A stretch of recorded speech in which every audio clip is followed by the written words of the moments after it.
तो जैसा कि मैंने पिछले वीडियो में आपको कहा था कि कॉपी और ओएमआर के बाद अब अगली बारी है अटेंडेंस शीट की, यानी कि मैट्रिक और इंटर के एग्जामिनेशन में जो अटेंडेंस शीट यूज किया जाता है उसमें उपस्थिति कैसे बनानी है, अटेंडेंस अपना कैसे बनाना है।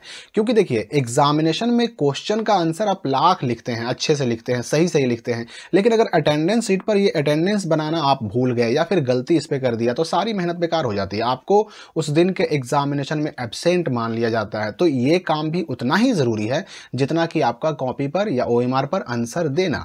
तो एग्जामिनेशन में आंसर लिखने के साथ साथ ये काम भी उतना ही जरूरी है, क्योंकि इसके बिना सारी चीजें बेकार हो जाती हैं। तो कॉपी हमने देख लिया, ओएमआर हमने देख लिया। अगर आपको मैट्रिक और इंटर, बिहार बोर्ड के मैट्रिक और इंटर के एग्जाम में कॉपी और ओएमआर भरना सीखना है, यानी कि जो कॉपी जो ओएमआर मैट्रिक इंटर के एग्जाम में यूज होता है, अगर वो देखना है, सीखना है, समझना है, तो आप पिछले वीडियो को देख सकते हैं।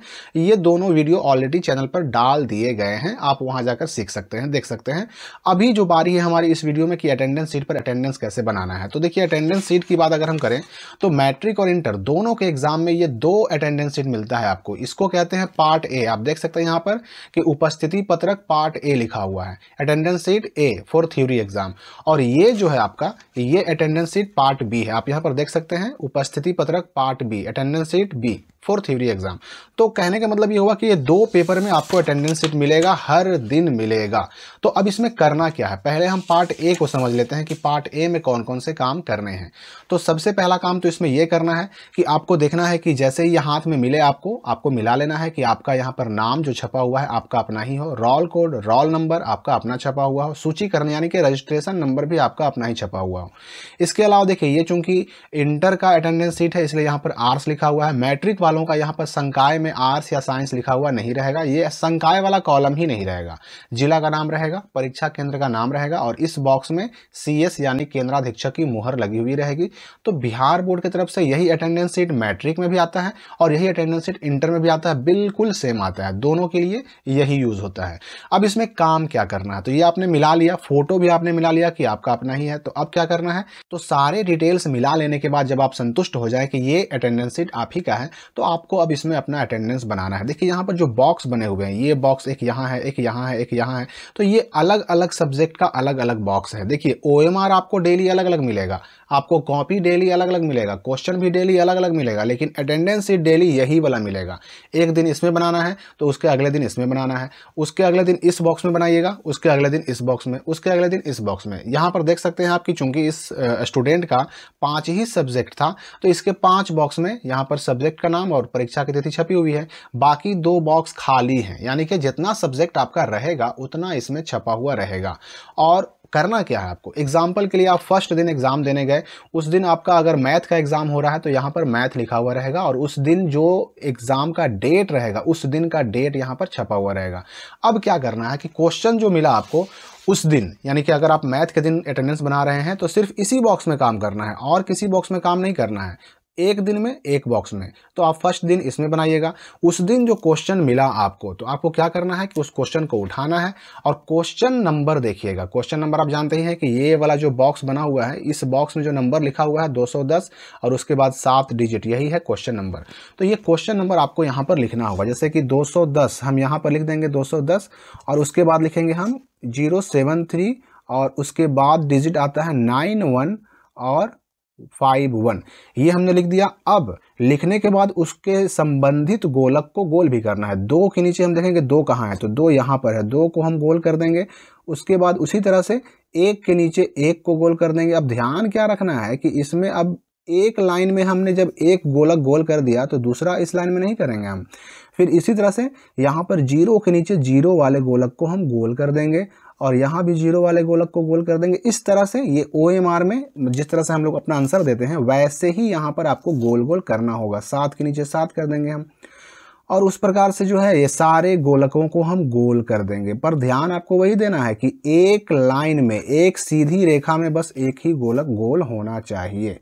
तो ये इस तरह से हम गोल करते जाएंगे और उसके बाद जब हम ये सारे डिजिट यानी कि 10 डिजिट का क्वेश्चन नंबर लिख करके और सारे जब गोल कर देंगे तो गोल करने के बाद एक काम और बचेगा हमारा, और वो काम क्या है मैं अभी आपको बताता हूँ। यहाँ पर देखिए लिखा हुआ है परीक्षार्थी का हस्ताक्षर, तो चूंकि ये मनोज कुमार का है तो मनोज कुमार नाम का विद्यार्थी अपना साइन यहाँ कर देगा, मनोज कुमार लिख देगा।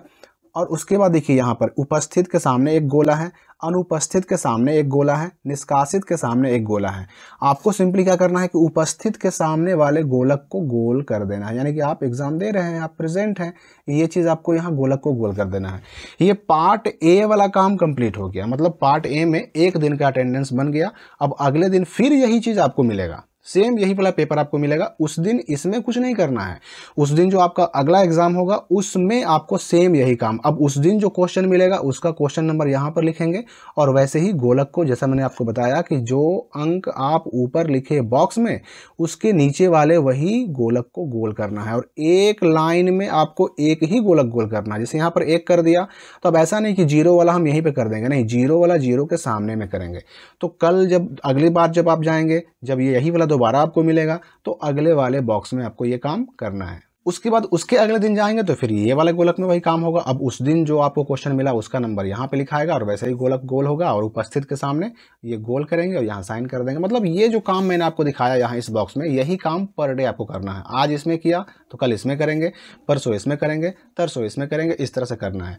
और जब तक एग्जाम चलेगा तब तक पर डे आपको ये पेपर मिलेगा, ये वाला भी मिलेगा और साथ ही साथ ये वाला भी मिलेगा, दोनों मिलेगा और दोनों में आपको ये काम करना है। तो पार्ट ए तो आप समझ गए। अब हम चलते हैं पार्ट बी की तरफ। पार्ट बी में कौन सा काम करना है वो भी मैं आपको बता देता हूँ। पार्ट बी ये आपके सामने आपका देख सकते हैं स्क्रीन पर।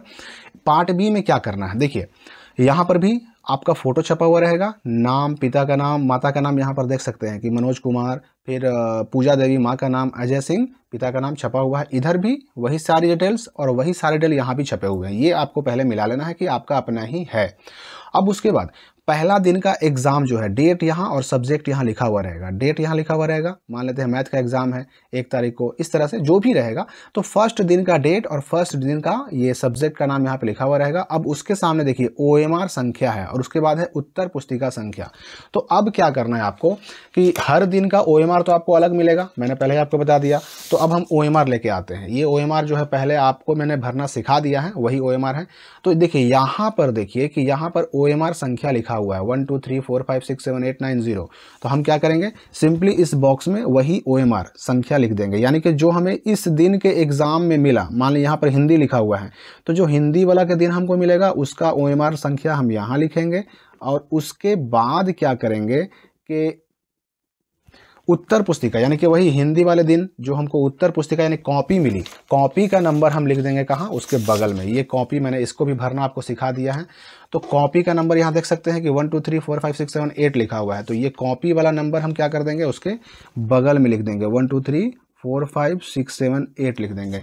ये दोनों काम हमने कर लिया। कॉपी का भी नंबर यहाँ पर, OMR का भी नंबर चढ़ा दिया, यहाँ पर कॉपी का भी, आंसर बुक का नंबर भी चढ़ा दिया। अब यहाँ पर साइन करना है, तो यहाँ पर आपको अपना साइन कर देना होगा। ये हो गया काम। अब देखिए ये 2 भाग में है, एक कंप्यूटर कॉपी है, एक ऑफिस कॉपी है, बीच से ये फट जाता है। तो इसमें अब क्या काम करना है, इसमें काम क्या करना है, इसमें सेट लिखना है आपको। तो अब उठाइए क्वेश्चन, उस दिन जो आपको क्वेश्चन मिला, यानी कि जो एक दिन में, ये एक दिन वाला में काम हो रहा है, ये हिंदी वाले दिन में काम हो रहा है और एक ही लाइन में सीधे काम होगा। तो क्या करना है आपको, यहाँ पर सेट अगर मान लेते हैं कि A है तो इस बॉक्स में A लिख देंगे और A वाले गोलक को गोल कर देंगे। ये हो गया सेट वाला काम कंप्लीट। और यहाँ पर फिर से साइन है, ये हमने साइन कर दिया। तो ये समझिए कि एक दिन का अटेंडेंस हमारा कंप्लीट हो गया। अब इसमें कुछ नहीं करना है। अब इसमें करेंगे कब हम, तो अब अगले दिन फिर एग्जाम देने जाएंगे तो उस दिन जो OMR मिलेगा उस OMR का नंबर यहाँ, उस दिन जो कॉपी मिलेगी उस कॉपी का नंबर यहाँ, उस दिन जो क्वेश्चन मिलेगा उस क्वेश्चन का सेट कोड यहाँ और उसके संबंधित गोलक को गोल करेंगे और यहाँ साइन करेंगे। और उसके अगले दिन फिर ये 3 तारीख लिखा हुआ, इसके सीधे लाइन में सारा काम होगा। 4 तारीख को 4 तारीख वाले सीधे लाइन में सारा काम होगा। 5 तारीख और इस तरह से, मतलब जो एक लाइन है उसी के सीधे सारा काम होगा। तो इस तरह से अगर 5 सब्जेक्ट है तो 5 दिन अलग अलग आपको ये काम करना है। 6 सब्जेक्ट है तो 6 दिन अलग अलग काम करना है। मतलब ये हुआ कि ये पेपर और साथ ही साथ जो अटेंडेंस शीट का पार्ट A था वो दोनों पेपर आपको डेली मिलेगा, वही वाला, यानी कि बदल के नहीं मिलेगा, ये दोनों आपको डेली मिलेगा। हाँ, अब है कि ओएमआर अलग-अलग मिलेगा, कॉपी अलग-अलग मिलेगा, सवाल अलग-अलग मिलेगा, लेकिन ये चीज़ आपको डेली मिलेगा और एक दिन इसमें, तो एक दिन इसमें, एक दिन इसमें करना है और उसी प्रकार से इसमें भी एक दिन इसमें, एक दिन इसमें, एक दिन इसमें और लंबे सीधे करना है। तो इस तरह से आपको अटेंडेंस बना लेना है और हर दिन अगर एक क्वेश्चन छूटता है तो छूटे, लेकिन अटेंडेंस नहीं छूटना चाहिए, क्योंकि अटेंडेंस छूटेगा तो आपका जो रिजल्ट है वो पेंडिंग में जाने का डर बना रहता है। तो अटेंडेंस नहीं छूटना चाहिए। आपका क्वेश्चन एक छूट जाए इसके चक्कर में चलेगा, लेकिन अटेंडेंस ना छूटे, इसका ध्यान रखना है आपको। तो ये सारे अटेंडेंस सीट हो या कॉपी हो या ओएमआर सीट हो, इन सब का पीडीएफ के लिए या फिर स्टडी मटेरियल के लिए या फिर अलग अलग तरह के सब्जेक्टिव ऑब्जेक्टिव वीवीआई क्वेश्चन के लिए स्काईलाइट स्टडी का जो ऑफिशियल वेबसाइट है उस पर विजिट करें। आपको सब कुछ सारे स्टडी मटेरियल के पीडीएफ वहाँ डाले हुए हैं, वहाँ से आप डाउनलोड भी कर सकते हैं। हम अगली वीडियो में बात करेंगे कि एक विद्यार्थी को एक दिन के एग्जाम में कुल कितनी जगह साइन करना होता है और उसमें से किस साइन के छूट जाने से रिजल्ट के पेंडिंग में जाने का डर रहता है। तो इसलिए उस वीडियो में हम बात करेंगे साइन कितना जगह होगा, पर डे कितना जगह आपको साइन करना है और कहाँ कहाँ करना है, इसकी विस्तार से चर्चा होगी अगली वीडियो में। तो फिलहाल इस वीडियो के लिए इतना ही, मिलते हैं अगली वीडियो में।